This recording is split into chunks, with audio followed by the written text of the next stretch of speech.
یا یہودیوں کا ایجنٹ ہو کے حق سے ہٹتا چلا جا رہا ہو. تو جو صحیح بات ہے اس کو صحیح کہنا چاہیے. اور دلوں کے حالات اللہ جانتا ہے. کسی کے دل میں گھس گھس کے فیصلہ کرنا یہ یوں کر رہا ہے تو یہ اس کی وجہ یہ ہے, تو یہ ہم ظاہر کو اس کے مکلف ہیں. تو کہاں سے کہاں بات چلی گئی. تو میں یہ عرض کر رہا تھا کہ اللہ تعالیٰ نے ہمیں کیا حکم دیا کہ محبت, میں یہ عرض کر رہا تھا غلط چیز کی بھی محبت ہوتی ہے تو انسان اس کے حصول کی کوشش میں لگ جاتا ہے. لوگوں کو چرس سے, ہیروئن سے عشق ہو جاتا ہے اور ناجائز عشق ہو جاتے ہیں. ان کو پتا ہے کہ صحت کے لیے نقصان دہ, ملنے والا کچھ بھی نہیں ہے, پھر بھی پاگل ہو جاتے ہیں, صحتیں برباد کر دیتے ہیں. تو آپ سوچو میرے بھائی, جس کے برحق ہونے کا یقین ہو انسان کو, دلائل سے اس کا برحق ہونا ثابت ہو گیا ہو, تو اس کی محبت جب دل میں بیٹھے گی تو پھر آپ کیسے پیچھے ہٹو گے.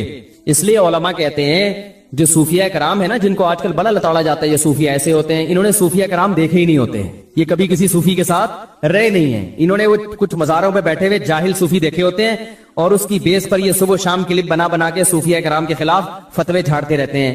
میرے شیخ و مرشد بھی صوفی تھے, میں ان سے بیعت تھا, بزرگ تھے. وہ خلیفہ تھے مولانا عبد الغنی پھول پھوری رحمۃ اللہ علیہ کے, اور وہ خلیفہ تھے مولانا شلوی تھانوی رحمۃ اللہ علیہ کے. ہم نے ان بزرگوں کو اپنی آنکھوں سے دیکھا ہے. تو جو ہر وقت بزرگ کے خلاف بولتے رہتے ہیں نا, ان سے میں کہتا ہوں کبھی کسی بزرگ کی صحبت میں چند دن بیٹھ کے گزارو, تمہیں پتہ چلے گا بزرگ کیا ہوتے ہیں. سمجھ میں آ رہی ہے بات. بزرگ لیس زندگی انسان کو برباد کر دیتی ہے. اور یہ بھی جو میں بار بار کہتا ہوں کہ بابے جو کہتے ہیں میرا کوئی بابا ہی نہیں ہے, تو دیکھو رسول اللہ صلی اللہ علیہ وسلم نے ارشاد فرمایا لا تجتمع امتی علی ضلالہ, میری امت گمراہی پہ کبھی بھی جمع نہیں ہوگی. اس حدیث کا صاف مطلب ہے کہ میری امت کسی بھی زمانے میں بزرگ لیس نہیں ہو سکتی. یہی مطلب ہوا نا. کیا خیال ہے بھائی؟ ہر زمانے میں بزرگ رہیں گے. ایک بات تو یہ دلیل اچھی طرح ذہن میں رہے. دوسری دلیل کہ صحابہ نے صرف قرآن خود سے نہیں پڑھا, یعلمہم الکتاب, ان کو قرآن اور حکمت کس نے سکھائی؟ بولو بھائی, نبی نے. تو صحابہ کا لنک کس سے براہ راست قائم ہوا؟ نبی سے. تو کیا صحابہ کے بعد کوئی بخاری مسلم خود یا قرآن خود پڑھ کے پورا اسلام سمجھ سکتا ہے, پوری ہدایت پہ آ سکتا ہے؟ قرآن میں یہ نہیں ہے کہ اللہ نے, نبی نے صحابہ کو حدیث بتائی ہے, یعلم سکھائی ہے. سیکھنا تربیت کو کہتے ہیں, ٹریننگ. صحابہ نے حدیثوں کا علم بھی حاصل کیا اور ساتھ ساتھ پیغمبر سے سیکھا بھی ہے. آج اگر کوئی کہتا ہے میں براہ راست پیغمبر سے سیکھتا ہوں, تو سوال پیدا ہوتا ہے وَيُعَلِّمُهُمُ الْكِتَابَ وَالْحِكْمَةَ, کہ نبی ان کو کتاب اور حکمت باقاعدہ سکھائیں گے. تو نبی کا کنیکشن صحابہ سے براہ راست ہوا ہے, تب صحابہ ہدایت پہ چلے ہیں. اور تابعین کا پھر کس سے ہوا؟ بولو نا بھائی, صحابہ سے. جب تابعین کا صحابہ سے ہوا, وہ بھی اس لیے کہ جب صحابہ براہ راست نہیں سیکھ سکتے تھے, ان کے لیے رجال چاہیے نا, رجل چاہیے, نبی. تو تابعین کو بھی رجال چاہیے کہ نہیں چاہیے؟ وہ رجال کون ہے؟ اب نبی تو نہیں رہے, نبی سے سیکھے ہوئے لوگ موجود ہیں, جن سے اب کون سیکھے گا؟ تابعین سیکھیں گے. اور انہوں نے سیکھا. تبھی تابعین کی جب بھی ہم سیرت پڑھتے ہیں, فلاں کی اتنے سال صحبت اٹھائی, فلاں کے پاس اتنے سال رہے, ورنہ وہ بھی حدیثوں کی کتاب جمع کر کے پڑھنا شروع کر دیتے. کسی کی صحبت میں رہنے کی ان کو کیا ضرورت تھی؟ پھر تابعین کے بعد تبع تابعین. یہ اہل حق کا جو سلسلہ ہے, روحانی باپ دادا ان کو کہا جاتا ہے, یہ سلسلہ قیامت تک چلتا رہے گا. اس سلسلے میں گمراہ لوگ بھی پیدا ہوں گے, لیکن اگر اہل حق پیدا ہوں گے تو وہ بھی اسی میں پیدا ہوں گے, اس کے علاوہ نہیں ہو سکتے. نہیں یاری میرا خیال ہے بات سمجھ. اس سلسلے سے جو ہٹے گا نا, وہ کبھی بھی ہدایت پہ نہیں ہو سکتا, چاہے وہ بخاری مسلم کے صبح شام حوالے دے دے کے آپ کو الو بناتا رہے بیٹھ کے. اس کا مطلب وہ غلط تشریح کر رہے ہیں حدیثوں کی, وہ ہدایت پر نہیں ہے. اب میں ان گمراہ لوگوں سے مطالبہ کرتا ہوں کہ اپنے روحانی باپ دادا کا سلسلہ پیش کرو. وہ کہتے ہیں امام بخاری, وہ کہتے ہیں امام ترمذی, 8 سے 1100-1200 سال پہلے چلے جاتے ہیں. اس کا مطلب یہ ہے کہ 1500 تقریباً 1200 سال سے امت بزرگ لیس چلی آ رہی ہے نا, جبکہ یہ صحیح حدیث کے, بولو بھائی, خلاف ہے. یہ تو حدیث میں تو بزرگ لیس امت ہوگی نہیں. سلسلہ میں آپ کو 10 دفعہ اپنا سلسلہ بتا سکتا ہوں الحمدللہ, کہ میں نے کن علماء سے علم حاصل کیا, حدیث کس سے پڑھی, حدیث کا سلسلہ محمد صلی اللہ علیہ وسلم تک پہنچاؤں گا, تفسیر کا سلسلہ محمد صلی اللہ علیہ وسلم تک پہنچاؤں گا. میں جو قرآن پڑھتا ہوں تجوید کے ساتھ, وہ سلسلہ نبی صلی اللہ علیہ وسلم تک پہنچاؤں گا. تزکیہ, قرآن نے کہا وَيُزَكِّيهِمْ, نبی ان کا تزکیہ بھی کریں گے. تزکیہ کا مطلب ایسی تربیت کرنا کہ ظاہر باطن پاک صاف ہو جائے, انسان بن جائے انسان.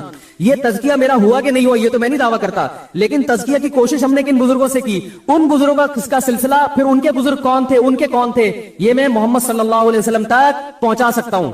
تو ہم ان گمراہ لوگوں سے یہ کہتے ہیں کہ آپ ایک دم جو اٹھ کے آگے 15ویں صدی میں, اور آپ قرآن و حدیث کے نام پہ آپ کہتے ہیں فلاں بابا بھی ایسا, وہ فلاں بھی ایسا, وہ فلاں بھی ایسا. پھر ہم کہتے ہیں صحیح سچی مچی کے بابے کون ہیں, وہ تو بتا دو نا.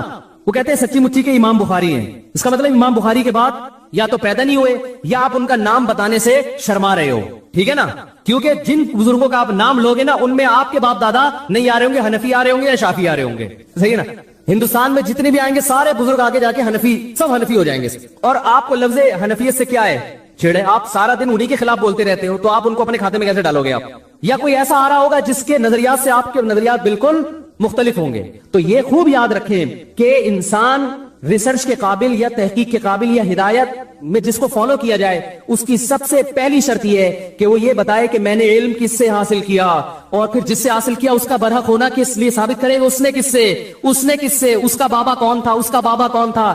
یہ بابوں کے بغیر آپ اس فہرست میں حدیث کی روشنی میں آ ہی نہیں سکتے جن کو ہدایت یافتہ کہا گیا ہے. نہیں یاری بات. تو یہ جو کہتے ہیں نا میں بابی نہیں ہوں, یہ خود اپنی گمراہی پہ مور لگا رہے ہوتے ہیں. ہاں بابوں کی there are 2 types of باباز, گمراہ اور اہل حق.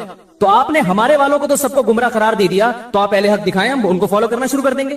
سمجھ رہے ہو نا. جیسے ہم غیر مسلموں سے کہتے ہیں کہ محمد صلی اللہ علیہ وسلم معاذ اللہ اگر جھوٹے ہیں تو اللہ نے اپنے بندوں کو, اللہ براہ راست تو ہم کلام ہوتا نہیں ہے, وہ بھی غیر مسلم بھی اعتراض کرتے ہیں نا, نبی نے یہ کیا, نبی نے یہ کیا, نبی ایسے تھے, معاذ اللہ الزام لگاتے ہیں.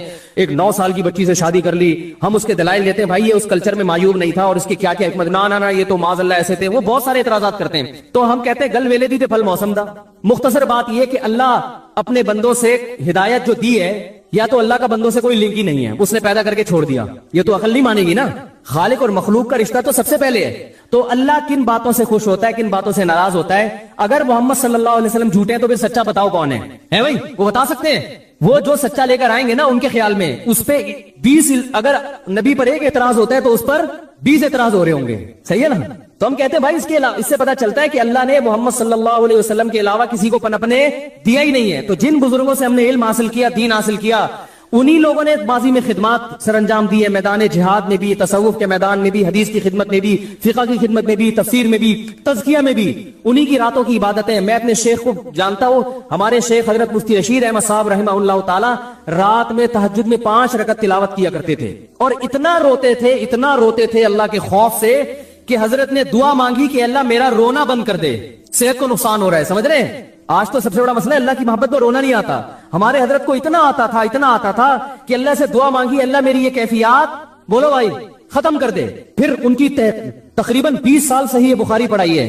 اتنا بخاری پہ عبور تھا. بدعت کے بہت خلاف تھے, بہت زیادہ خلاف تھے بدعت کے. عقائد ایسے صاف ستھرے. ہم نے تو ان بزرگوں کو دیکھا ہے, لیکن نکالنے والے ان کی بھی کتابوں کو غلط توڑ موڑ کے کچھ بھی نکال کے ان کو بھی الزام لگا دیتے ہیں. اور ہم جب کہتے ہیں اس الزام کا جواب دینے کے لیے ہم تیار ہیں, سامنے بیٹھو, سامنے بیٹھنے کے لیے تیار, وہ کلپ بازی آف ٹائم ویسٹنگ. تو یہ جو ہے نا بزرگ لیس معاشرہ, یہ اسلام کا معاشرہ نہیں ہے, قرآن و سنت کے بالکل خلاف ہے. سمجھ رہے کہ نہیں سمجھ رہے؟ تو آپ کو تربیت کرنی ہے, کسی اللہ والے سے تعلق قائم کرنا پڑے گا, جو آپ کا تزکیہ کرے, آپ کو تمیز سکھائے, سب سے پہلے آداب سکھائے, آپ کو محبت سکھائے, آپ کو آپ کا ظرف بڑا کر دے کہ اختلاف رائے جب ہوتا ہے مسائل میں تو اس کو پیش کرنے کا کیا طریقہ ہوتا ہے.